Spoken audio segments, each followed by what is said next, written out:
Olá, salve!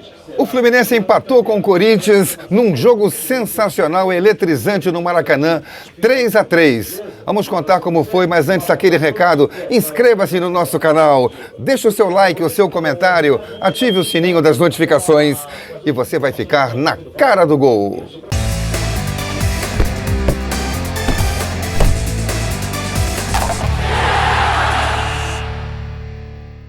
Um dos melhores jogos do campeonato. Aliás, a gente tem visto jogos bons ao longo dessas últimas rodadas, de muita qualidade, muita emoção.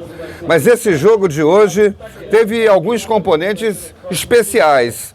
Um deles, os erros que o Fluminense cometeu no primeiro tempo. Naquela saída de bola da sua defesa para o ataque, dentro da própria grande área, pequena área, cometendo erros que não pode cometer ou que não deve cometer, mas que a gente já está acostumado a ver o Fluminense jogar em cima desse risco. E o outro componente foi a questão dos erros da arbitragem. A arbitragem hoje influenciou decisivamente no resultado da partida. O árbitro Paulo César Zanovelli da Silva estava conduzindo. Primeiro, ele entra muito nervoso no jogo. Ele marca uma falta e, para fugir da pressão dos jogadores na reclamação, sai correndo para o outro lado do campo. Não precisa disso. Marca e faz o seu jogo. Ele demonstra nervosismo aos jogadores dentro do campo. E aí irrita um jogador, irrita outro, alguém fala mais alto, sai um palavrão e ele vai amarelando todo mundo.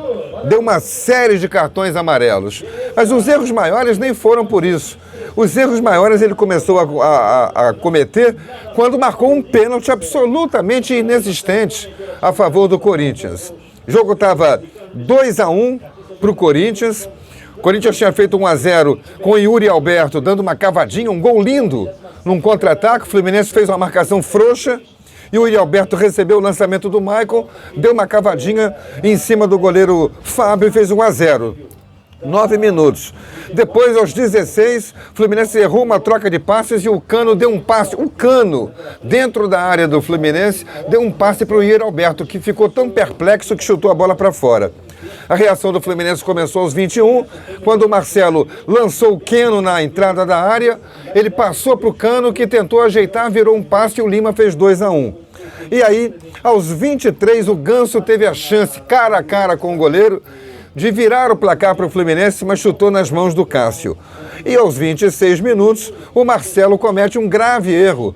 Era o último homem no círculo central, tenta atrasar uma bola para o goleiro Fábio e atrasa curto.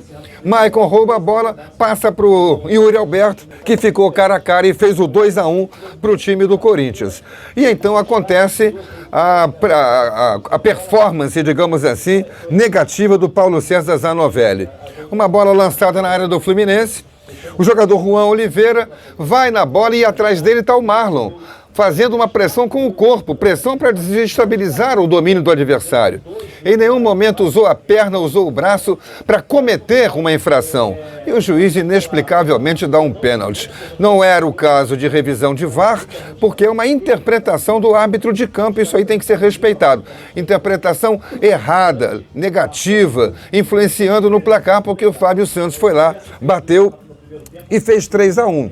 E no finalzinho do primeiro tempo, com o placar ainda assim, o Lima vai na linha de fundo, toca para trás, Samuel Xavier chega batendo, desequilibrado, com um pisão no pé do jogador adversário, do jogador Maicon. E nesse pisão no pé, aí sim tinha que haver a interrupção ou a intervenção do VAR. Porque aí o juiz podia não ter visto, não é mais interpretação. Pisão no pé é falta em qualquer parte do campo, dentro da área é pênalti. Então o VAR tinha que chamar Rafael Trace, não chamou. E o árbitro ficou com a interpretação dele de campo, de que o Xavier chutou a bola para fora simplesmente. Então no primeiro tempo, 3-1 Corinthians, ele deu um pênalti que não foi para o Corinthians, gol, não deu um pênalti para o Fluminense, que podia ter sido gol. Pênalti a gente não sabe o que vai acontecer. Pênalti não é gol, pênalti é uma falta máxima. Uma grande chance de gol, mas a gente não pode dizer que seria o gol, mas tem que marcar.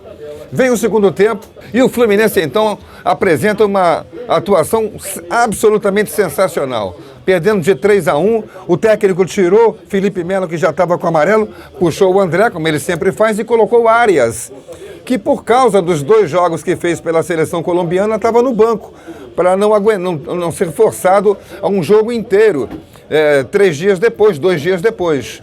E o Arias entrou muito bem no jogo. O Fluminense se espalhou no campo e aos 10 minutos, num córner batido da esquerda pelo Marcelo, aliás, o segundo tempo foi o segundo tempo do Marcelo.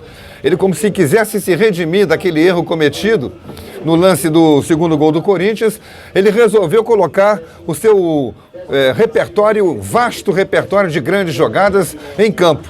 E fez de tudo, bateu córner, bateu falta, chutou no gol, bateu esse córner, Fábio Santos tirou, e o Lima, que fez um grande jogo também, acertou uma bola no ângulo, 2-3, né? Corinthians ainda na frente.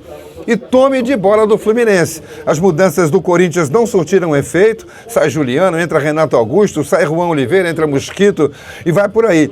E as do Fluminense foram para colocar o time cada vez mais na frente. Saiu o lateral Samuel Xavier, entrou Johnny Gonzalez, saiu Martinelli, entrou Léo Fernandes, o juiz deu mais 8 de acréscimo, mas aos 38 minutos sai o gol de empate do Fluminense. O Fluminense deu uma puxadinha de bola para o seu setor defensivo para tentar trazer um pouco o Corinthians e conseguiu. A bola foi metida pelo André, o Lima dá uma chilena, dá uma puxeta na bola e lança. Me pareceu que a intenção era para o John Arias. Só que o John Arias estava numa posição que poderia virar impedimento, naquela que ia depender do VAR. Mas de trás vem o Arias. E o Arias dispara na frente dos 2 zagueiros, entra na área, fica frente a frente com o Cássio e bate cruzado rasteiro para empatar o jogo. 3-3 aos 38 minutos, o jogo foi até os 53 minutos, mas o Fluminense, apesar da pressão, não conseguiu a virada. Teve a chance com o Marcelo, com o chute do Keno, passe do Marcelo de calcanhar, aos 41, depois aos 50 com o Keno, num passe sensacional de novo do Marcelo, e o próprio Marcelo aos 51 minutos teve a chance, mas a bola não entrou. Caprichosamente, o Fluminense ficou no 3-3, mas foi sem dúvida uma grande atuação no segundo tempo para levantar o moral dessa torcida tricolor visando a grande final da Libertadores. Aquele recado, inscreva-se no nosso canal, deixe o seu like, o seu comentário, ative o sininho das notificações e você vai ficar na cara do gol. Até a próxima!